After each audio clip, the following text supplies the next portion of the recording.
بولے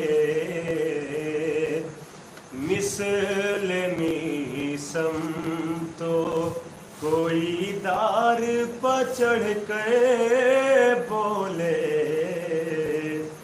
ظلم بھی ہو گیا حیران کہ کتنے ہیں حسین ظلم بھی ہو گیا حیران کہ کتنے ہیں حسین ایک زباں ہو کہ جو میدان میں بہتر بولے ذکر حیدر میں تو سب برسر ممبر بولے پاک ہو سکتی نہیں دشمن حیدر کی زبان پاک ہو سکتی نہیں دشمن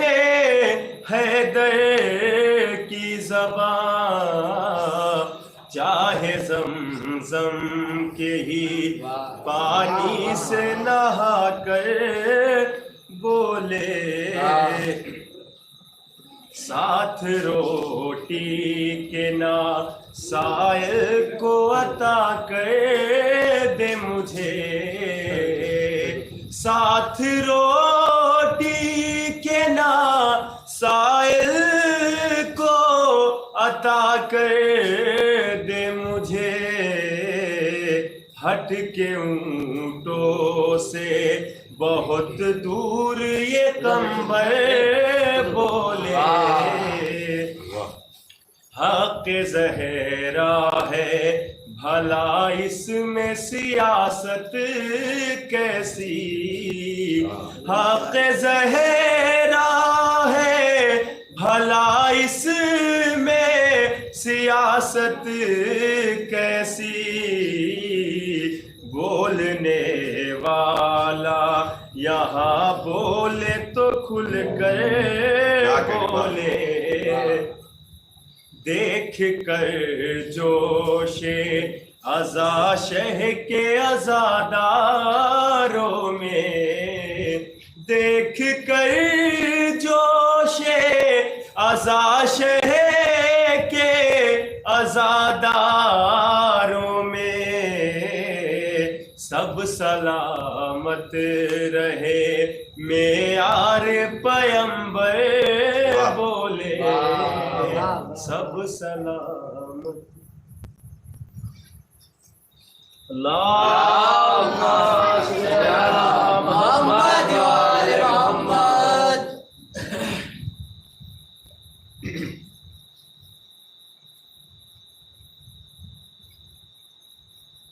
فاتحہ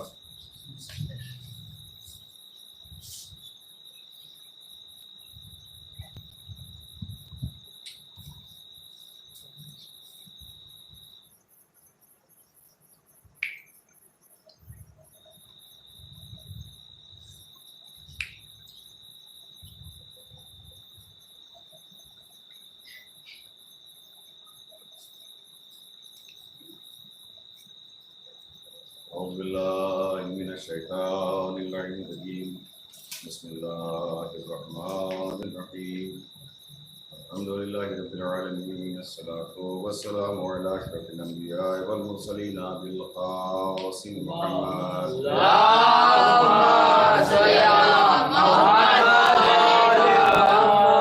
بیت الطیبین الطاہرین المعصومین المظلومین ولعنۃ اللہ علی اعدائہم اجمعین من يومنا هذا إلى قيام يوم الدين أما بعد فقد قال الله سبحانه تبارك وتعالى من كتابه الحكيم بسم الله الرحمن الرحيم إن الدين عند الله الإسلام صلوات محمد اللهم صل على محمد وآل محمد حضرات آج تاخیر سے شروعات ہوئی ہے اور کچھ باتیں سرسری طور سے آپ کے سامنے عرض کی. آج 29 سے آگے گفتگو جاری ہوگی۔ سب سے پہلے یہ عرض کر دوں کہ رسول اللہ صلی اللہ علیہ وآلہ وسلم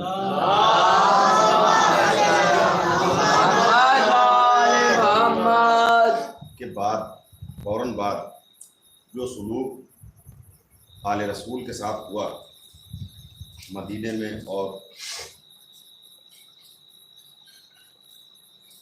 حکومت اسلام میں، وہ کسی سے ڈھکا چھپا نہیں اور ہر طرح کا ظلم ہوا۔ خاص بات یہ ہے کہ ایسی ایسی روایات اور ایسی ایسی چیزیں اکثر و بیشتر آپ سنتے رہتے ہیں کہ مولا امیر المومنین کے لیے کیا کیا لکھا گیا۔ اس سے پہلی مجلس میں نے ایک چیز آپ کے سامنے عرض کی تھی، کیا کیا باتیں لکھی گئیں کہ جنہیں دہرانے کی بھی ہمت نہیں ہوتی، اور یہ بہت زیادہ وقت نہیں گزرا، سرکار کے جاتے ہی یہ کام شروع ہو گیا۔ رفتہ رفتہ یہ بڑھتا چلا گیا، دھیرے دھیرے کم نہیں ہوا بلکہ یہ اور بڑھتا چلا گیا کہ پوری دنیا میں صرف اسی بات کی کوشش ہوتی رہی جہاں جہاں تک بات پہنچا سکتے تھے کہ مولا کائنات کی جو شخصیت اسے مجروح کرنے کی کوشش مکمل ہوتی، صرف اور صرف اس لیے کہ لوگوں کے دلوں کو آل رسول سے دور کیا جائے، ان کے دلوں میں ان کی محبت نہ آنے پائے۔ تو جب آپ روایات ہم پڑھتے ہیں تو اس میں ایسی باتیں لکھی ہوئی کہ جو عرض کرنا بھی اچھا نہیں لگتا ہے، دہرانا بھی اچھا نہیں لگتا ہے، لیکن جو رسول کے بعد مولا کائنات کے بارے میں اس طرح سے گستاخی کر سکتا ہے، امام حسن علیہ السلام کے ساتھ کر سکتا ہے، تو پھر اس کے لیے اور دوسرا کے لیے گستاخی کرنا تو کوئی بڑی بات نہیں۔ انہی مظلوم شخصیت میں جناب مختار بھی کہ آج بھی ایک طبقہ ہے کہ جس کے دلوں میں ان کا نام کھٹک رہا ہے۔ نام کیوں کھٹک رہا ہے؟ کا صرف اس لیے کہ انہوں نے آل رسول کے لیے قدم بڑھایا، صرف، اور باقی کوئی کچھ نہیں بتا سکتا ہے، اور اسی میں چیزیں جوڑ جوڑ کے پیش کرنے لگے کہ جیسے لکھ دیا کہ انہوں نے مطلب وحی کا دعویٰ کیا کہ ہمارے پاس وحی آتی ہے، حالانکہ ایسا نہیں ہے، یا انہوں نے ان کو تخت و حکومت کی، تخت و تاج کی ہوس تھی، ایسا بھی نہیں ہے۔ ایسی ایسی بہت سی باتیں اور بہت سخت لفظوں میں ان کے بارے میں لکھا گیا ہے۔ تو ہماری بھی ذمہ داری بنتی ہے کہ ہم بھی بات کو پہنچانے کی کوشش کریں، ان کے بارے میں دنیا کو بتانے کی کوشش کریں کہ جو دوسرے لوگوں نے ان کے خلاف اپنا قلم چلایا اور اپنے جو بغض و حسد تھا اہل بیت کے لیے، اسی وجہ سے تو جناب مختار کے بارے میں یہ ساری چیزیں لکھی ہیں۔ تو وہ چیزیں رفتہ رفتہ بیچ میں آتی رہیں گی۔ آج ایک واقعہ میں پہلے عرض کر دوں، حالانکہ وہ بعد میں آئے گا، تاکہ آپ کو اندازہ ہو کہ جناب مختار کتنی عقیدت رکھتے تھے اہل بیت رسول سے۔ آپ نے دیکھا ہوگا اور سنا بھی ہوگا کہ ابراہیم ابن مالک اشتر کو جب موصل کی طرف بھیجا ہے فوج لشکر لے، تو وہ سوار جا رہے تھے، اور جیسا ہم میں ہوتا ہے کہ ہم جاتے ہیں کسی کے ساتھ تو رخصت کرنے کے لیے جاتے ہیں، تو جناب مختار بھی رخصت کرنے کے لیے چلے ان کو، تو وہ سوار تھے اور یہ پیدل چل رہے تھے۔ اب دیکھیں کیا عقیدت ہے، کیا محبت تھی علیہ رسول سے۔ تو بار بار جناب ابراہیم کہتے ہیں کہ آپ بھی سوار ہو جائیں، پیدل چلنا اچھا نہیں ہوتا۔ تو انہوں نے اس کا جواب کیا دیا کہ میں چاہتا ہوں کہ تمہارے ساتھ پیدل چلوں تاکہ ہمارے پیر دوبارہ آلود ہو جائیں، تاکہ میرے ثواب میں اضافہ ہو۔ کس بات کا؟ کہ جو اہل بیت کی نصرت کرنے کے لیے یا ان کے دشمنوں سے جنگ کرنے کے لیے آگے بڑھا تھا، اس کے ساتھ میں بھی پیدل چلا تھا۔ حالانکہ خود اس وقت جو عہدہ ہے ان کا بڑا ہے، لیکن پیدل چل کے بتا رہے ہیں کہ تم اس وقت تمہارا عہدہ بڑا ہے، کیوں تم جا رہے ہو، آگے بڑھ رہے ہو۔ اور ہمارے ہاں علماء کا ایک بڑا طبقہ ہے کہ جو یہ مانتا ہے کہ اس کام کے لیے جناب مختار معین تو تھے، لیکن ان کو ابراہیم ابن مالک اشتر کی بہت سخت ضرورت تھی، ان کے بغیر یہ کام اس طرح سے نہیں پورا ہو سکتا تھا جیسا انہوں نے پورا کیا۔ اسی لیے ان کی بھی کوشش تھی کہ ابراہیم ساتھ میں آ جائیں، اور بعد ابراہیم ساتھ میں آئے بھی، اور پھر وہ کار نمایاں انہوں نے انجام دیا ہے کہ پورے مختار جناب مختار کی جو قیام سے لے کر ان کی شہادت تک جتنی بھی چیزیں ہیں ان میں سب سے زیادہ ذکر ابراہیم کا آتا ہے، کیونکہ انہوں نے بڑے کار نمایاں انجام دیے. اور بھی کئی چاہنے والے ہیں کہ جن کا نام آتا ہے اور وہ بیچ میں آتا رہے گا، لیکن سب سے نمایاں شخصیت کون؟ کہ ابراہیم ابن مالک اشتر. اور کوفے میں اگر سماجی اعتبار سے دیکھا جائے تو بھی اس وقت قیام سے پہلے ان کا رتبہ بلند مانا جاتا ہے. مالک اشتر کے بیٹے تھے اور ایک لوگوں میں رسپیکٹ تھی، اسی لیے لوگوں کو تعجب ہوتا ہے کہ وہ مختار کے ساتھ کیسے آ گئے، ان کو ان کے ساتھ جانا چاہیے تھا. یہ چیزیں، یہ بحث چلی ہے کہ وہ ان کے ساتھ کیسے آ گئے، ان کو ان کے ساتھ جانا چاہیے، لیکن وہ جانتے تھے اور اس کے پیچھے ایک وجہ بھی تھی جو آگے عرض کروں گا. اب شروعات سے ہم لے کے چلتے ہیں تاکہ بچوں کو بھی بات سمجھ میں آ جائے کہ جب ان کی ولادت ہوئی، جب یہ پیدا ہوئے تو ان کے والد کا نام جیسا کہ میں نے کل آپ کے سامنے عرض کیا تھا ابو عبیدہ ثقفی، اور دادا کا نام تھا، کیا نام بتایا؟ مسعود ثقفی. ابو عبیدہ ثقفی، ان کے والد مسعود ثقفی. جب یہ پیدا ہوئے تو ایک روایت میں کہ 1 ہجری میں پیدا ہوئے، ایک ہے کہ 9 ہجری میں پیدا ہوئے. بہرحال دونوں روایتوں کو آپ الگ رکھیے. جب یہ پیدا ہوئے تو ان کے والد ابو عبیدہ ثقفی ان کو گود میں لے کے رسول اللہ کے پاس آئے تاکہ ان کے لیے ان کے حق میں دعا کریں. تو جب یہ پہنچے تو رسول اللہ صلی اللہ علیہ وآلہ وسلم نے ان کو مخاطب کیا، اس کو جناب مختار کے والد کو ابو عبیدہ ثقفی، اور مخاطب کرنے کے بعد کہتے ہیں کہ تمہیں نہیں معلوم کہ یہ تمہارا یہ بچہ کتنا بڑا کام کرے گا. ابھی کسی کو معلوم نہیں ہے، لیکن وہاں پہلے ہی مطلب 60 برس پہلے ہی 65 برس تقریباً پہلے آغوش میں لے کے کہتے ہیں کہ تمہیں نہیں معلوم کہ یہ کتنے بڑے کام کی ذمہ داری اس کے پاس. لوگوں کو تب نہیں معلوم تھا کتنا بڑا کام انجام دے گی، وہ تو بعد میں پتہ چلا. اور یہ زندگی، ان کی زندگی کے آخری چند مہینے ہیں سمجھ لیجیے کہ جس میں اتنا بڑا کام انجام دیا. ایسا لگتا ہے کہ جناب مختار اسی کام کے لیے ہی دنیا میں بھیجے گئے تھے کہ جیسے وہ کام مکمل ہوا ان کی بھی شہادت ہو گئی. تو ایک تو یہ کہ دعا دی رسول نے. اب رسول نے دعا دے دی، اب پورا زمانہ کچھ بھی کہتا رہے، ہمیں ان کی نہیں سننا ہے کہ اب آپ کمی گناتے رہیں کہ انہوں نے یہ کیا، انہوں نے وہ کیا، انہوں نے وہ کیا. آپ کہتے رہیے، ہم اس کام سے سنتے ہیں، اس کام سے نکالتے ہیں. اس کے لیے رسول نے دعا کی. پھر جب 4 برس کا سن ہوا تو تعلیم و تربیت کا سلسلہ شروع ہوا، پڑھانے کا. قرآن، حدیث، دینیات، اس تعلیم کا سلسلہ شروع ہو گیا. لکھا یہ ہے کہ 13 برس کے ہوتے ہوتے حدیث، قرآن، دینیات، گھڑ سواری، تیراکی، تیر اندازی، نیزہ بازی، ان سب میں ماہر ہو گئے تھے. یعنی تیاری پہلے سے ہو رہی تھی کہ ہم کس کام کے لیے آئے ہیں اور ہمیں یہ کام انجام دینا ہے. اور یہ کیوں ہو رہا تھا؟ کہ نصرت اہل بیت کرنا ہے، نصرت دین کرنا ہے، اس کے لیے پوری تیاری ہوئی. تو 13 برس کا سین ہے.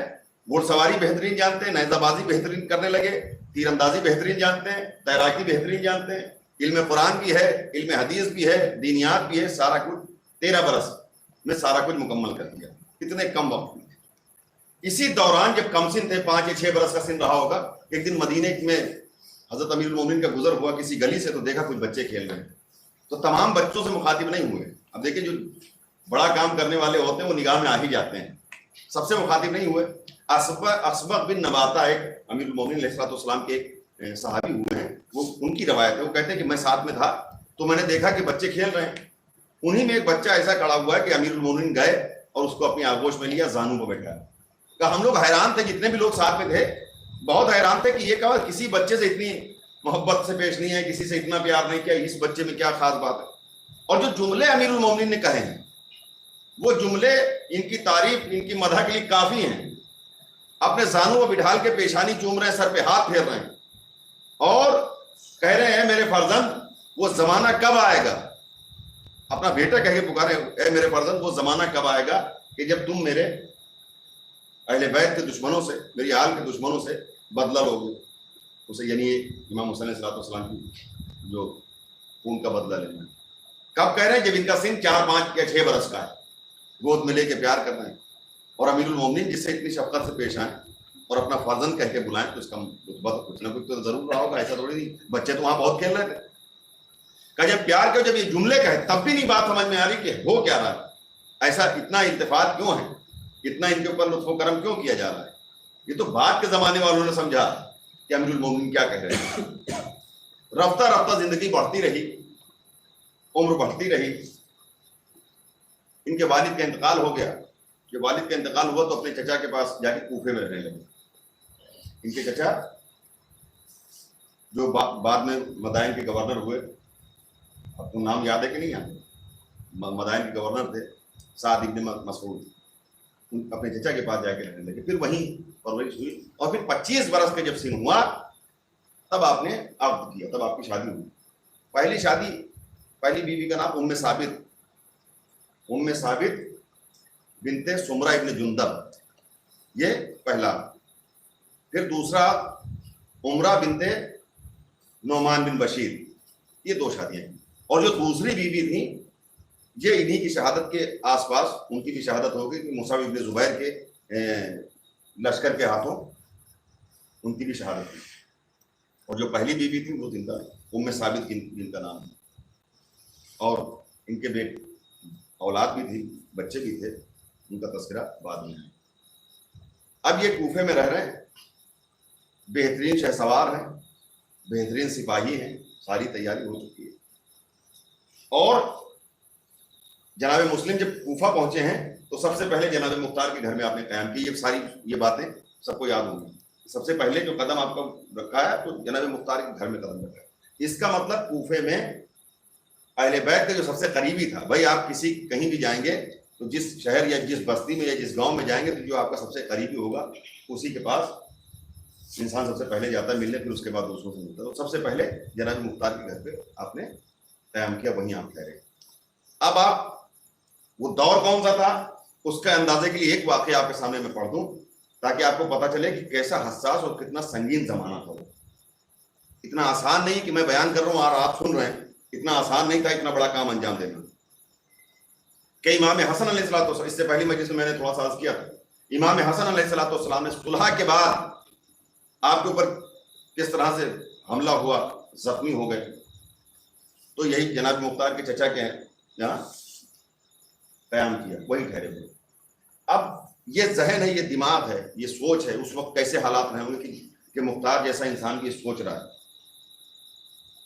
کہ میرے چچا کے یہاں امام حسن ہیں، تب ان کو وہاں بھی بے چینی ہو رہی کہ کہیں ایسا نہ ہو کہ میرے چچا، اب چونکہ اس دور میں درہم و دینار پہ لوگ بک رہے تھے، امام حسن کے لشکر کے زیادہ تر لوگ پیسے کی لالچ میں آ کے ادھر سے ادھر ہو گئے، اور حالات ایسے تھے کہ امام حسن علیہ السلام کو مصلے سے دھکیل کے مصلی تک چھینا گیا، نماز تک نہیں پڑھنے دی، ایسے حالات. تو انہوں نے سوچا کہ چچا کیا ہے تو، لیکن پتہ نہیں وہاں محفوظ ہیں کہ نہیں ہے. اب دیکھیں کتنی عقیدت کہ جب ان کی بات آ جائے، جب آل رسول کی بات آ جائے تو اپنے سگے چچا پہ بھی بھروسہ نہیں کرنا ہے کہ وہاں اب یہ دیکھنا کہ محفوظ ہیں کہ نہیں امام وہاں پر. کیسے دیکھا جائے تو انہوں نے اپنے ایک بہت قریبی جو مولا کے صحابی بھی ہیں ان سے جا کے پوچھا کہ مولا حسن وہاں ہیں، لیکن مجھے کیسے پتہ چلے کہ میرے چچا پوری ایمانداری کے ساتھ، پوری وفاداری کے ساتھ ان کی حفاظت کریں گے، ان کا ساتھ دیں گے. تو ان کا بڑا آسان ہے، کیسے پتہ کریں کہ جاؤ اور امام حسن کے مخالف کی طرح بات کرنا، اگر ان کے دل میں ذرا برابر بھی ہوگا تو زبان پہ آ جائے گا، اور اگر وہ تم سے بالکل ناراض ہو جائیں، تمہیں بھگا دیں، تو سمجھ لینا کہ وہاں محفوظ ہیں، وہ ادھر ادھر ڈگنے والے نہیں، ہلنے والے نہیں. اب یہ آئے وہاں پہنچے اور اپنے چچا سے بات کی کہ امام حسن کو معاویہ کے حوالے کر دیں، اپنی جان بچا لیں، اور دیگر بات یہ سننا تھا کہ چچا ناراض ہو گئے، برہم ہو گئے، ان کو دھکے دے کے اپنے گھر سے. اب یہ یہاں تک روایت جو سنی تو ارے جناب مختار امام حسن کے خلاف بول رہا، اور یہی آدھی آدھی روایت سن کے بہت سے لوگوں نے کہہ دیا کہ مطلب یہ امام حسن علیہ السلام کے خلاف انہوں نے یہ بات کی. حالانکہ پوری روایت، اور مجالس المومنین قاضی نور اللہ شوستری نے پوری روایت ڈھونڈ کے نکالی، اللہ ان کے درجات کو بلند کرے. جب انہوں نے دھکے دے کے بھگایا تو مختار مسکراتے ہوئے نکلے. اب بھائی کسی کو اگر کہیں سے بھگایا گیا ہو، دھکے دے کے مار کے بھگایا گیا ہو، تو وہ مسکراتے ہوئے کیوں نکلے؟ کیا مسکراتے ہوئے اسی لیے نکلے کہ جو میں جاننا چاہتا تھا وہ میں جان گیا، جس چیز کا سکون اطمینان کرنا چاہتا تھا وہ میں کر چکا ہوں. یہاں پر امام حسن محفوظ ہیں میرے چچا کی طرف سے، وہ اپنی پوری وفاداری اور پوری طاقت کے ساتھ یہاں پر ان کی حفاظت کریں گے، اور کچھ ایسا نہیں. یہ ایک روایت جو آدھی آئی، کہیں دو چار لائنیں کٹ گئی نیچے کی، تو لوگوں نے پھر وہ لکھنا شروع کر دیا کہ انہوں نے امام حسن، اور کچھ علماء نے لکھا کہ ہاں ایسا کیا تو تھا لیکن بعد میں امام نے معاف کر دیا. حالانکہ ایسا کوئی تھا نہیں، بلکہ یہ ان کا ذہن تھا کہ آل رسول کے معاملے میں کسی پر آنکھ بند کر کے بھروسہ کرنے والوں میں سے نہیں تھے. سلوات نبی محمد علیہ وسلم.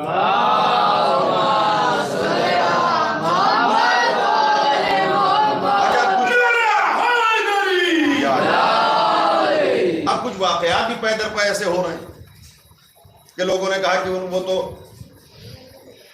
دعویٰ کرتے تھے کہ ہمارے پر وحی آتی ہے. توبہ استغفر اللہ. ایسا کیوں ہوا؟ ایسا اس لیے ہوا کہ بہت سے واقعات ایسے تھے کہ جو ہونے سے پہلے انہوں نے بیان کر دی کہ ہاں یہ ہونے والا ہے. اس میں سے ایک واقعہ ہے جو بہت مشہور ہے کہ جب کوفے کے قید خانے میں بند تھے وہیں میثم تمار سے بھی ملاقات ہوئی. یہ سب آپ جانتے ہیں. میثم تمار کو جناب مختار نے بتایا کہ تم رہا ہو جاؤ گے. حالانکہ وہ قید خانہ کہ جو گیا اور کس جرم میں؟ محبت اہل بیت کے جرم میں. 4,500 اہل بیت کے چاہنے والے اس وقت وہاں پر قید تھے. 4,500 کی تعداد. ایک چھوٹے سے شہر کے 4,500 آدمی جہاں قید ہوں تو پھر باہر کتنی تعداد بچی ہوں گی چند لوگوں کے سوا. بہرحال آپ نے میثم تمار کو مخاطب کر کے کہا کہ میثم اس قید خانے سے تم زندہ نکلو اور تمہارے ساتھ یہ ہوگا. وہی ہوا کہ جیسا بتایا. جب کربلا کا واقعہ ہوا تو میثم تمار اس وقت موجود. میثم تمار نے ان کے بارے میں بتایا. اور پھر اس معلم کا جو نام آپ سنتے رہتے ہیں عمر ابن عامر حمدانی معلم کوفہ وہ آیا قید خانے میں. اب جو قید خانے میں آ رہا ہے وہ تو یہی سوچ کے آ رہا ہے کہ اب مردہ ہو کے مر کے نکلنا ہے, زندہ تو نکلنا نہیں. ایسا قید خانہ ہے کہ جہاں سے آج تک کوئی زندہ نکلا نہیں. اس سے جب ملاقات ہوئی تو اس کو بھی جناب مختار نے بتایا کہ تم آج ہی رہا ہو جاؤ گے. اور کہنا تھا کہ رہا ہو بھی گیا. تو یہ باتیں اتنی پھیلی. کچھ لوگوں نے کہا کہ انہوں نے علم غیب وغیرہ کا یا کسی منصب الہی کا انہوں نے دعویٰ کر دیا. حالانکہ ایسا تھا نہیں کچھ. اچھا اب یہ باتیں جو بتا رہے تھے اس کے پیچھے کی کیا وجہ ہے کہ جو بات کہہ رہے تھے وہ سچ ہو رہی تھی, جو بتا رہے تھے وہ بالکل سچ ہو رہا تھا. ارے چلیے 1-2 دن لیٹ ہو جائے گا, نہیں 1-2 دن بھی لیٹ نہیں ہو رہا ہے. اور موسیٰ جب بھیجا تھا جناب ابراہیم کو مالک اشتر کے بیٹے کو تو ان سے بتا کوفے میں بیٹھے بیٹھے بتا رہے ہیں کہ آج موسیٰ فتح ہو جائے گا. اور جب خبر آئی تو وہی آئی کہ آج خبر آ گئی کہ موسیٰ فتح ہو گیا. اب لوگ بڑے حیرت کہ معاملہ کیا ہے کہ کیسے ان کو پتہ چلا. کیا کوئی ایسا طریقہ ہے؟ کہ نہیں, وہ ڈھونڈنے کی ضرورت نہیں تھی. اس لیے کہ حضرت امیر المومنین علیہ الصلوۃ والسلام نے میثم تمار, رشید حجری, حبیب ابن مظاہر ایسے بہت سے شاگرد تھے امام کہ ان کو آنے والے زمانے کے بارے میں انہوں نے پوری طرح تعلیم دی تھی کہ ایسا ایسا ہوگا. اور ایسے ایسی یہی تعلیم بنیاد بنی ان سب باتوں کا کہ جیسے میثم تمار کے بارے میں حبیب ابن مظاہر نے اور حبیب ابن مظاہر کے بارے میں میثم تمار نے بنا. وہ واقعہ مشہور ہے. یہ کس علم غیب کا نہیں, یہ تعلیمات امیر المومنین کی تھی. اور چونکہ جناب مختار جناب امیر المومنین سے وابستہ رہے, پھر امام حسن علیہ السلام کے ساتھ رہے, پھر امام حسین علیہ السلام کی بہت خدمت کی, تو در آل رسول کی خدمت کا یہ نتیجہ تھا کہ اتنا علم ملا ہوا تھا. اور پھر مولا کائنات نے جب بچپن میں ان کو گود میں لیا تو ہوشیار و عقل مند کہہ کے مخاطب کیا. یعنی علی کی نگاہ ہمیں ہوشیار اور عقل مند. ظاہر سی بات ہے ہماری اور آپ کی نگاہ تھوڑی نہیں ہے کہ ہم جاہل کو عالم اور جھوٹے کو سچا اور سچے کو جھوٹا کہتے ہیں. وہ امیر المومنین کی نگاہ ہے, ہوشیار عقل مند کہہ کے آپ نے مخاطب کیا ہے. تو اب سمجھ لیے کہ عقل کس درجے پر رہی ہوگی. تو جو باتیں کہتے جاتے تھے وہ سچ ہوتی جاتی تھی. جو کہہ دیا کہ آج یہ ہونا ہے اور اتنے دن میں یہ فتح ہو جائے گا, اتنے دن میں یہ فتح ہو جائے گا, وہ باتیں سامنے آ جاتی. اس کا نتیجہ یہ ہوا کہ ایک بڑا طبقہ, اور آج بھی آپ کسی کا ذکر کریں تو اتنی تکلیف انسان کو نہیں ہوتی, لیکن جناب مختار کا ذکر آ جاتا ہے تو اب آپ بتائیے کہ ان کا کیا خطا کی. بھائی جو دشمن اہل بیت تھے جنہوں نے کربلا میں آل رسول کو ستایا, ان کے اوپر ظلم کیا, ان کو ان کا انجام کا صلہ دیا. اور یہ وہ شخصیت ہے کہ جس کے بارے میں بہت جگہ چرچا رہا. کربلا میں امام حسین نے ذکر کیا, جناب زینب نے تذکرہ کیا مختار کا, چوتھے امام نے, پانچویں امام نے, چھٹے امام نے, کئی معصومین نے مسلسل پہلے یا بعد میں ذکر کیا. اور سب سے بڑا کارنامہ یہ کہ کربلا کے بعد 5 سال تک روایات میں ملتا ہے 5 سال تک سوگ نہیں بڑھاتا, 5 سال کم نہیں ہوتے ہیں. اور کچھ روایت میں ہے کہ بنو ہاشم کے گھروں سے دھواں نہیں اٹھاتا, یعنی چولہے نہیں جلتے. یہ جناب مختار کا کارنامہ ہے کہ ان کے کام کی وجہ سے چوتھے امام کے لبوں پر مسکراہٹ آئی. بس یہی ایک کام بہت بڑا کہ ان کی وجہ سے چوتھے امام کے لبوں پر مسکراہٹ آ گئی.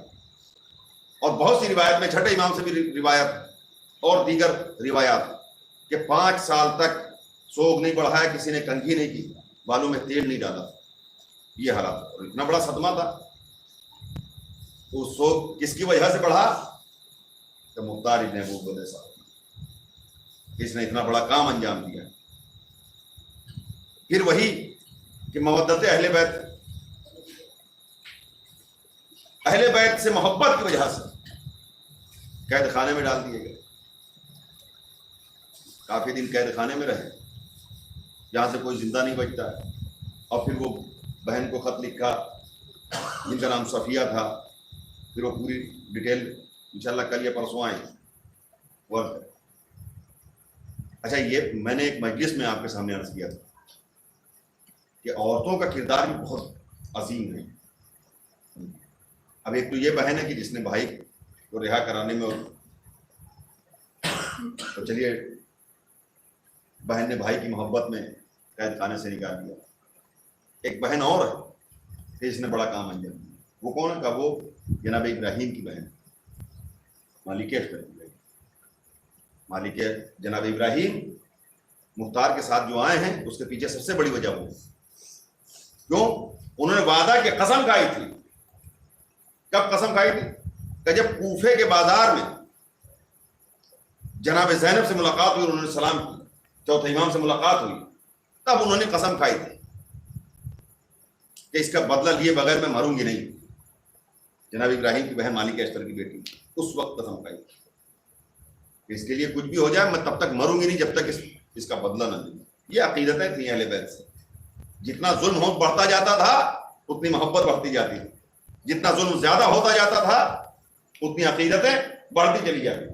وہ قسم تھی وہ اپنے بھائی کے ذریعے پوری, اور اپنے بھائی کو اس بات پہ تیار کیا.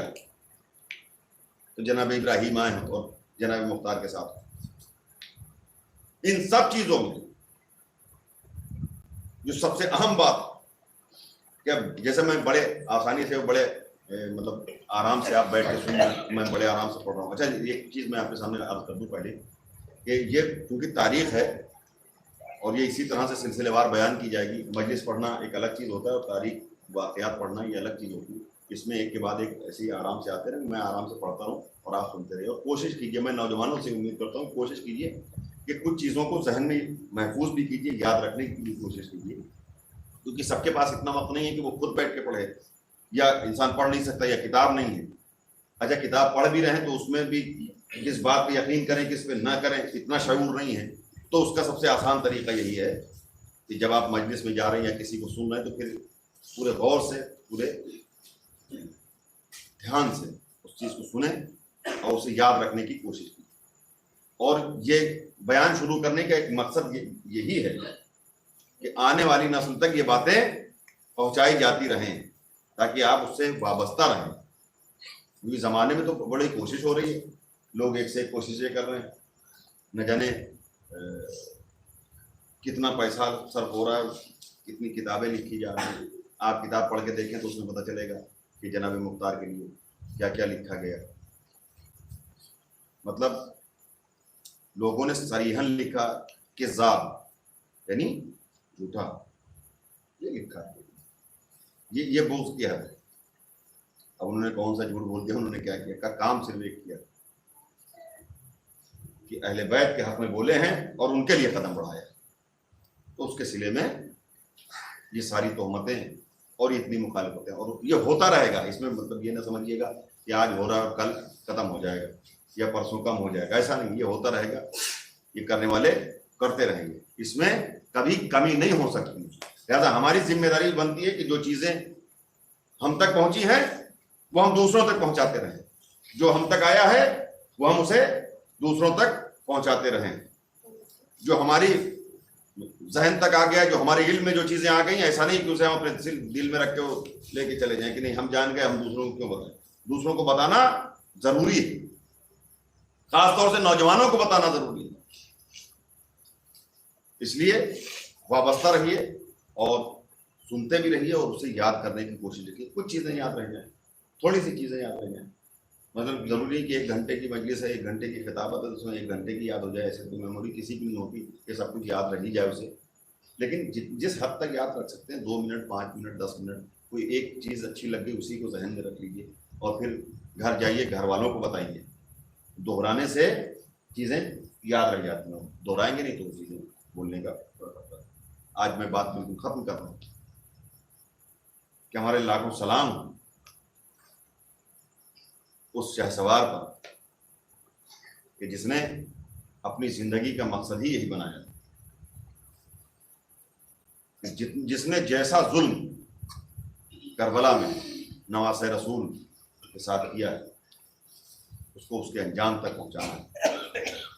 جس نے جتنا ستم کیا ہے, اور کل میں نے آپ کے سامنے عرض کیا تھا کہ امیر المومنین کے بارے میں ملتا ہے کہ انہوں نے 80,303, اور یہ بہت مطلب 5-10 سال میں نہیں, چھوٹے سے وقفے میں کتنے لوگ.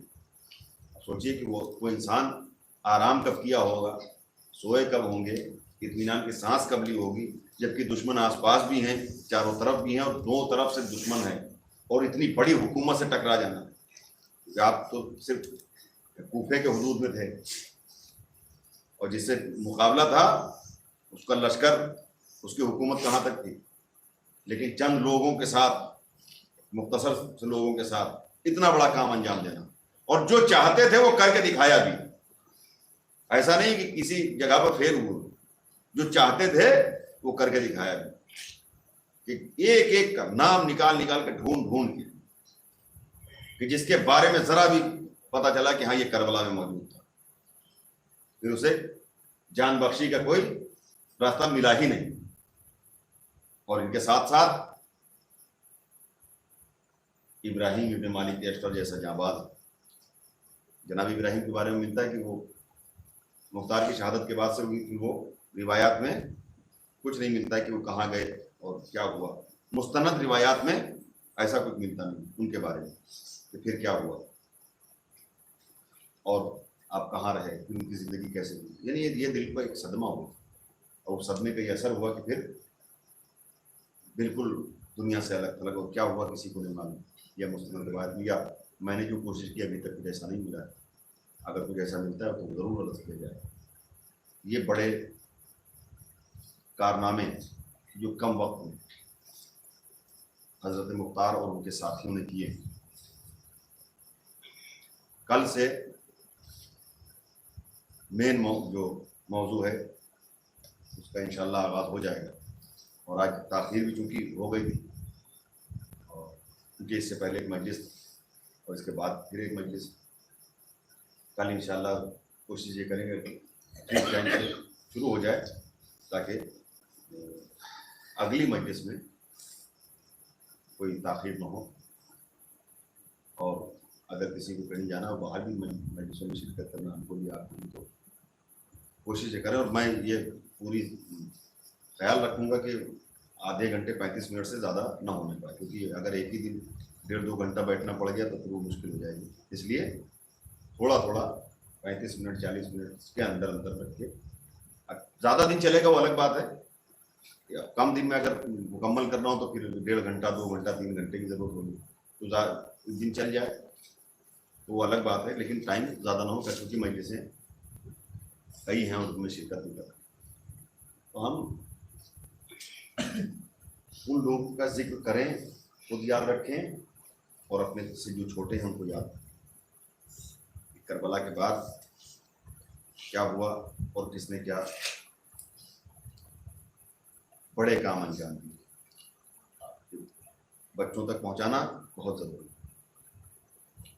اور یہ جناب مختار کا کلیجہ ہے کہ ان کی ہمت کہ اتنی بڑی حکومت سے ٹکرا جانا اور اسے پیچھے ہٹنے پر مجبور کر دینا, اور جتنے بھی بڑے نام تھے سب کو ڈھونڈ کے انہوں نے تو اپنی رشتہ داری بھی نہیں دیکھی کہ اس سے کیا رشتہ ہے، بس اہل بیت کے خلاف گئے ہو تو پھر مختار کی دشمنی کے لیے بھی اتنا کافی ہے، نہ رشتہ دار نہ ناطے دار نہ اپنا نہ پرایا کچھ نہیں، صرف اور صرف کیا تھا کہ اگر تم آل رسول کے ساتھ ہو تو تم ہمارے ساتھ ہو، اگر ان کے ساتھ کچھ بھی کیا ہے تو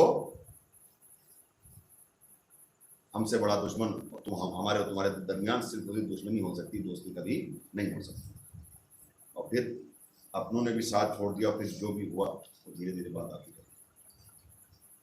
یہ کہ کو بلاتے تھے اور اس سے پوچھتے تھے کہ تم نے کربلا میں کیا کیا، اور بہت سی جو کربلا کے مصائب ہم تک پہنچے وہ اسی وجہ سے پہنچے کہ جو آتا تھا اس سے پوچھتے تھے کہ تم نے کربلا میں کیا کیا، تو آ کے ظالم خود بتاتے تھے کہ ہم نے کربلا میں، اور اسے سننے کے بعد پھر اسی طرح اس کی سزا بھی معین ہوتی تھی۔ ذرا سوچئے کہ کتنی محبت، کتنی عقیدت آل رسول سے کرتا ہے۔ وہ واقعہ آپ کو معلوم ہے کہ جب دربار میں بلایا گیا ہے، مختار کو اسی لیے تو بلایا گیا تھا کہ اہل بیت کیونکہ اسیر ہو کے آئے ہیں، علی کا چاہنے والا ہے، لہٰذا اسے تکلیف پہنچنا چاہیے، تو سب سے کس کا نام آیا؟ کہ مختار کا نام آیا، کہ سب سے زیادہ علی تو مختار کرتے ہیں، یہ تکلیف دینے کے لیے۔ اس کا مطلب سب جانتے تھے کہ مختار کتنا زیادہ محبت کرتے ہیں۔ جب سنا ہوگا امام حسین کی شہادت کے بارے میں، اور جب اہل بیت کی اسیری کی خبر، اور جب ان کو دیکھا ہوگا تو کیا گزری ہوگی۔ کربلا کے میدان میں جو مظالم ہوئے اور جو ظلم آل رسول پر کیے گئے، رہتی دنیا تک اب ممکن نہیں، کوئی کسی پہ اتنا ظلم نہیں کر سکتا جو امت نے اپنے نبی کی آل کے ساتھ کیا۔ یہ ایام چل رہے محرم کے، 10ویں محرم گزر چکی، مستقل آپ عزاداری کر رہے ہیں، اللہ اس سے زیادہ ہمت دے، اس سے زیادہ حوصلہ دے۔ اگر ایک لمحے کربلا کے ایک لمحے پر اگر ہم روئیں تبھی ہم حق نہیں ادا کر سکتے اپنی پوری زندگی۔ کہ حسین مظلوم تنہا ہے اور ظالموں کا ایک لشکر ہے جو فاطمہ کے لال پر ظلم ڈھانے کے لیے آمادہ ہے۔ لکھا یہ ہے کہ آخری وقت میں حسین خیمے سے برآمد ہوئے، بہن نے بھائی کو سوار کرا دیا، پھر امام نے حل من ناصر ینصرنا کی صدا بلند، خیمے سے رونے کی آوازیں آنے لگیں، بیویاں پریشان ہونے لگیں، امام در خیمہ پائے، دلاسا دیا، اسرار امامت چوتھے امام کے سپرد کیے۔ لکھا یہ ہے کہ اب جو چلنے لگے ہیں تو راہوار قدم نہیں بڑھا رہا۔ قدم کیوں نہیں بڑھا رہا ہے؟ کہ ایک ننھی سی بچی سموں سے لپٹی ہوئی کہہ رہی تھی کہ میرے بابا کے رہوار میرے بابا کو مقتل میں نہ لے جا، اب سے پہلے جو بھی گیا ہے وہ واپس نہیں آیا، سکینہ کو یتیم نہ کر۔ حسین گھوڑے سے اترے، سکینہ کو سینے سے لگایا، پیار کیا، دلاسا دیا۔ جناب زینب سے فرماتے ہیں کہ زینب سکینہ کا خیال